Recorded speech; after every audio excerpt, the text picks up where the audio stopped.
E esse Nintendo Switch Lite saiu num valor excelente. Bom, pessoal, basicamente eu estava fazendo minha caçada diária ali no Enjoei, né, e verificando quais itens estavam baratos assim para poder comprar, e acabei encontrando esse Nintendo Switch Lite. Acabou vindo com a caixa, com o carregador original, também veio com um cartão de 64 gigas e toda a documentação, né, que vem dentro da caixa. Inicialmente ele estava anunciado por R$ 800, mas por conta de descontos e cashback que eu tenho na plataforma, acabou saindo por R$ 717,68. E basicamente, quando ele chegou, eu verifiquei se estava tudo funcionando, né? Se caso tivesse algum defeito, só ia pedir a devolução.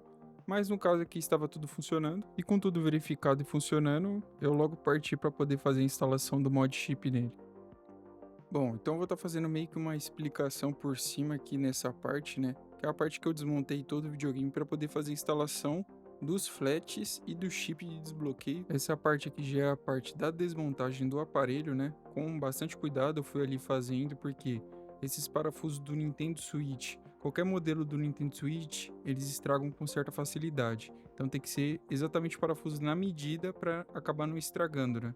Depois eu fiz a separação da parte da frente com a parte de trás, né? Vou ali com aquela espátula de plástico para não acabar estragando a carcaça. E depois retirei a primeira proteção metálica, né? Que é aquela proteção maior que fica ali na frente, né? Da parte plástica. Depois da remoção da primeira parte metálica, é necessário que retire também, desconecte a bateria e alguns flats ali da placa-mãe. Fiz também a remoção do slot de cartuchos, depois removi o dissipador, né? Retirei também a segunda proteção metálica. A segunda proteção metálica, ela fica travada em travas que tem na placa-mãe. Então, dessa forma, eu utilizei uma agulha bem fina mesmo a ponta para poder fazer a remoção dessas travas. É necessário ter muito cuidado nessa parte, porque existem muitos componentes em volta. Então, se você fazer uma força a mais ali e acabar escapando a agulha, pode acabar removendo algum componente.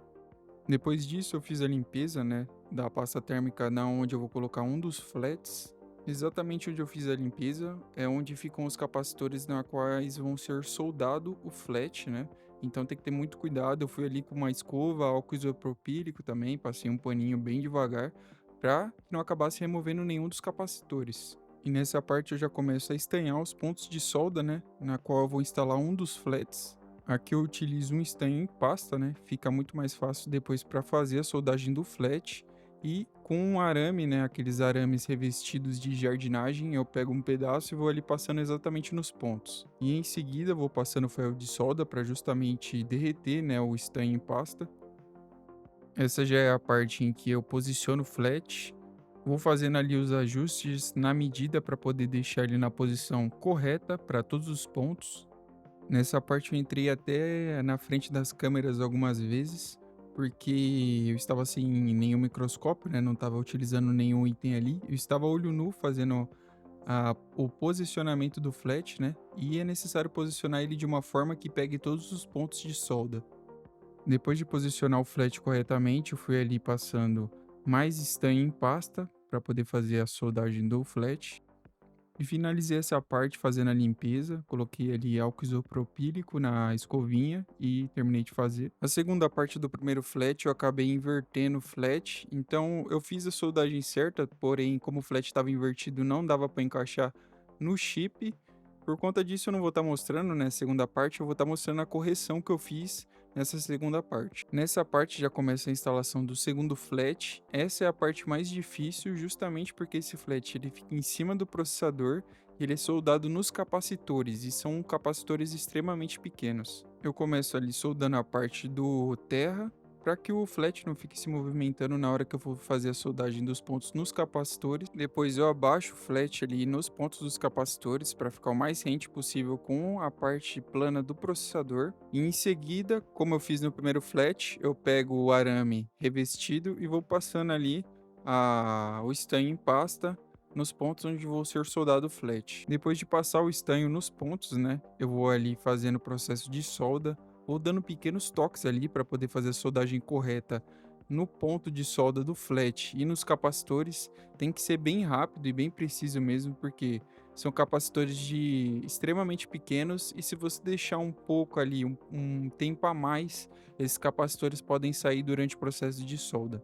E no final deu tudo certo na instalação desse segundo flat. A única coisa que eu fiz depois foi remover o excesso de solda ali da parte do terra. Aqui eu já mostro arrumando a segunda parte do primeiro flat, na qual eu só inverto o flat e soldo novamente os pontos. Então aqui eu encaixo os flats no chip e posiciono ali o chip para poder fazer o primeiro teste. Então eu só aperto ali o botão para ligar o videogame e já aparece ali a mensagem no SD card.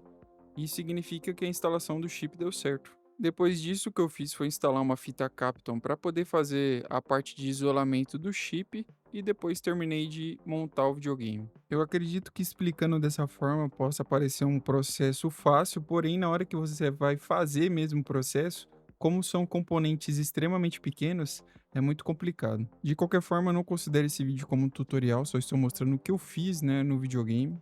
E no final, principalmente para quem não tem experiência com solda, eu acabo recomendando que você procure um profissional, né, que tem experiência com esse tipo de serviço, porque é um serviço muito complicado se você não tiver experiência com solda. Ainda mais se você levar em consideração que os pontos de solda e os componentes são extremamente pequenos. E no final deu tudo certo, né? A instalação foi um sucesso, estava funcionando 100%. O bom é que esses mod chips são extremamente baratos. Eu no final acabei comprando 3 por menos de R$ 90, então acabou saindo menos de R$ 30 cada um. No final esse videogame acabou saindo por menos de R$ 750, com tudo incluso e também com desbloqueio, né? Um preço excelente, ainda mais comparado com os valores desse videogame desbloqueado hoje em dia. E agora que ele está destravado, é só colocar os jogos no cartão, mesmo que seja um cartão de 64 GB, ainda dá para colocar uma quantidade boa de jogos. Então é isso, pessoal, mais um achado barato aí na internet. E a prova que ainda em 2026 ainda dá para achar bastante coisa na internet barata. Então é isso. Valeu, falou